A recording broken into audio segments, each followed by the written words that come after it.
tunasema wamekufa maelfu ya watu, si ndio? Na kwa ushahidi mimi nawahoji nyie, nani Kahama tarehe 29 Oktoba mwaka jana alipoteza ndugu, jamaa, rafiki, mzazi au mtoto? Kahama, hapa Kahama. Yaani umempoteza baba, mama, mtoto, rafiki, kaka au duka la jirani. Nyosha mkono juu. Waandishi, mmeiona hiyo tendo? Ione hiyo. Yaani ripoti yake ya 500 tunaipata Kahama tu.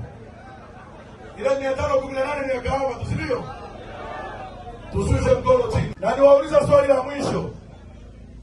Chande alikuja Kahama kwa hoji hapa, mliopigwa risasi, majeruhi na mliofiwa. Wangapi wanasema wajaona tume ya Chande? Nyosha mkono juu. Huyu Chande alikaa wapi huyu? Usikute Carlos Gane na kaandika ripoti chake pale Dar es Salaam. Maana kuna kibao fulani anakipenda pale Mikocheni anapiga konyagi. Sasa usikute alikaa na peni na karatasi akaandika. Wangapi wanasema wajamuona Chande Kahama? Nyosha mkono juu. Waandishi, mnaona kizee kiongo.